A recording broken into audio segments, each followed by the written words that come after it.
So today we're going to talk about the B word, budgeting. So before we get started, remember, if you want to learn more about surviving capitalism by investing, saving, budgeting, and feeling confident with your money, make sure to hit that subscribe button down below. Click that bell notification, that way you get notified every single time that I upload. And also, if you do like this video, go ahead and hit that like button. It really helps us out with the YouTube algorithm and helps boost this channel up to the top. Thank you guys so much. Let's get into it. I don't know about you, but before I got into the personal finance space, I really viewed budgeting or budgets as something that was really restrictive and meant that I would never be able to spend money on the things that I loved. I would have to give up Starbucks, give up eating out, and throw every single thing that I had toward paying off debt or saving or investing. So to kick off our Budgeting 101 series, let's talk about what is budgeting, and does it really mean that you need to cut back on all of those things that you love? Even though a ton of people have this really negative connotation when it comes to the word budgeting or the idea of starting a budget, really it's not supposed to be restrictive. Budgets can be like one of the most freeing things in the world. Budgets allow you to control your money rather than your money controlling you. And trust me, I'm here to tell you that to be a good budgeter, it doesn't mean that you need to give up all of those things that you love.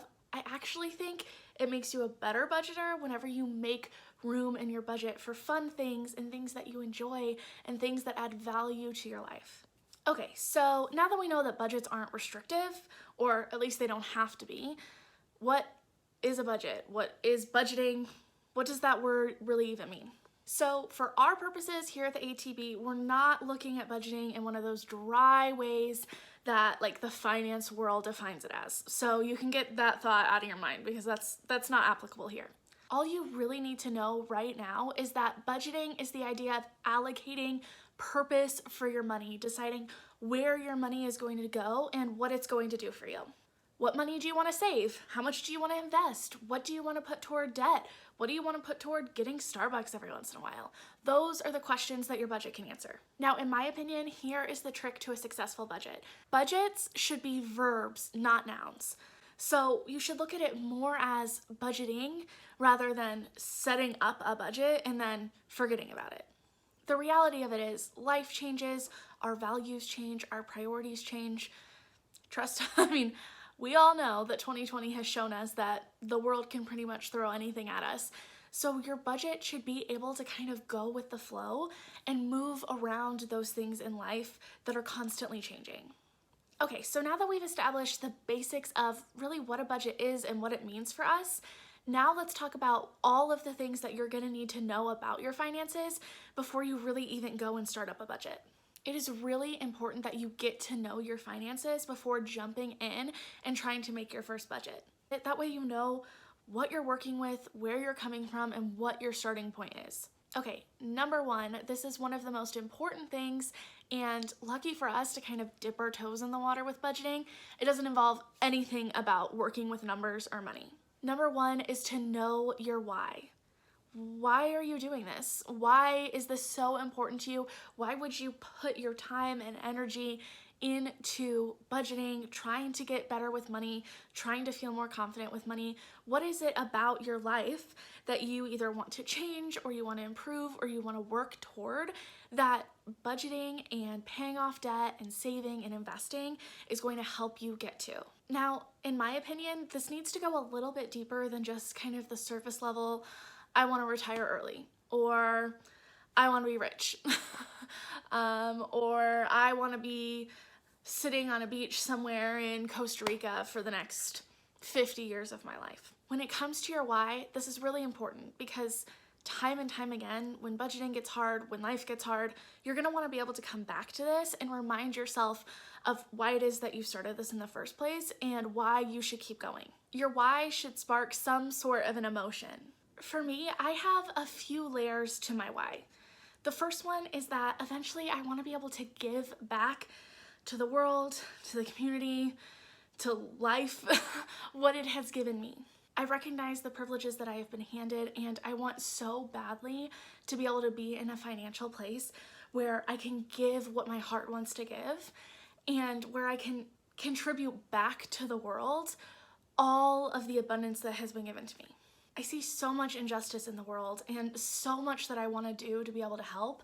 And while I try to find creative ways to help that don't involve money, and of course those things are awesome and they are so important, I also recognize in this capitalistic system how important money is to affect real change. And I would love to be able to be a part of it on that end as well. And then of course, another huge part of my why is when I look to my future with me and my partner and what I want our future to look like, I want us to have the freedom to be able to make decisions without having to sit there and consult and worry about money all of the time. I want to be able to travel together. I want us to be able to retire early, to do the things that we love and be able to share that time together without the restrictions that worrying about money often has.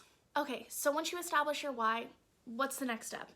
Now, unfortunately, this is kind of where we start getting into the money aspect, but don't freak out too much yet. So number 2 is to write down all of your monthly expenses. You want to write down when those come out every month, how much they are, and who they are with. These often include things like rent, utilities, your phone bill, any monthly subscriptions like Spotify or Netflix. This is a really good chance not only for you to establish how many subscriptions that you have and what you're working with, what dates they come out, do you kind of need to move things around, does everything come out on the first of the month, but it's also a really good way for you to discover if currently you're paying for any subscriptions that you either don't use or they don't add any value to your life. You don't have to worry about that aspect too much yet, but just kind of keep that in the back of your mind. Number 3, very similar to number 2, but you're gonna write down your annual expenses. These are most likely things like renewing your car tags, maybe Amazon Prime subscriptions, Microsoft Word. These often get forgotten about, but they are so important to include in your budget. So with these, just write down the date that they come out, who they are through, and how much the total is. Number 4 is to establish your sinking funds. Sinking funds are often those larger non-monthly expenses that it's really better to save for a little bit at a time rather than when the time comes trying to put all of your money from one paycheck toward that bill. Some awesome examples of sinking funds are car maintenance, Christmas or other holidays, birthdays, back to school, home repairs, things like that. These are things that when we start to think about it, we know they're gonna come up. Maybe you don't know exactly when your car is gonna break down, but you know eventually that 2002 Ford Taurus is gonna need some new tires or some new brakes. And yes, I am definitely speaking from experience on this. So do your future self a favor and start thinking about those things that you wanna save for on a monthly basis, but that might not happen all of the time. Those are gonna be your sinking funds, and those are so crucial to helping you stay out of debt. Number 5, you wanna start looking at your debt. You're going to wanna write down the lender the debt is from, the total amount of that debt, the interest rate, and also when it's due every month and how much your minimum payment is. You don't have to make any big decisions about this debt just yet, but right now you just want to get to know your debt and know what you're working with. Okay, number 6, now we're getting kind of away from all of that money talk now, and we're looking at goals. So for number 6, establish short-term, medium-term, and long-term goals for you. This can be financial goals, personal goals, professional goals. They all kind of end up wrapping up into one anyway, so it's really important for you to start establishing not only who you are now, but where you want to be in the future. Knowing these goals is really going to help you decide once you're building your budget where your money should go. The timeline for these goals can be different for everyone, but generally I like to think of short-term goals as within the next year or so, medium-term goals as in within the next 1 to 5 years, and long-term goals you're looking at 5, 10, even 20 years. Again, this doesn't come with any pressure to make a plan to achieve those goals right now. You just want to start dreaming, start having some hope, start deciding what you truly want your future to look like. Okay, so once you have gone through and done all 6 of these steps and written all of this down, you're in an awesome place to start budgeting. So the next episode in the series, we are going to sit down and talk about different budgeting methods so you can decide which one is going to work best for you. In the meantime, the next thing that I recommend that you do is to start writing down all of your expenses. Anytime you spend any money, track that down somewhere, whether that's on an Excel spreadsheet or just on a piece of paper. This is gonna give you a really good look at where you are spending money on right now whenever you're not doing any sort of a budget or any sort of restricting or trying to move your money around. Don't feel like you need to really make any changes to your spending. Just be conscious of what you're spending, track that down, because that's gonna be really important in establishing realistic goals for our next step. Okay guys, so that is the first in our Budgeting 101 Budgeting Basics series here on the ATV. There's no need to worry about how you're gonna remember all of these steps or how you're gonna go about it. I already have linked down below my free ATV financial guide, which includes an outline to all of these steps to help you kind of establish the starting part of your finances. It gives you an outline for writing down all of this information that we just talked about, and then we'll use that later to start setting up your budget. In the meantime, comment down below, tell me what your short-term goals are. Where do you want to be in the next year? Whether that's personal, professional, financial. I know that right now things are a little bit up in the air when it comes to the future, but it's still good to kind of hope. Even if plans change, things change, that's totally okay. I would love to know where you guys are at and where you see yourselves in the next year. So if you enjoyed these tips and you enjoy these videos, please remember to hit that subscribe button down below.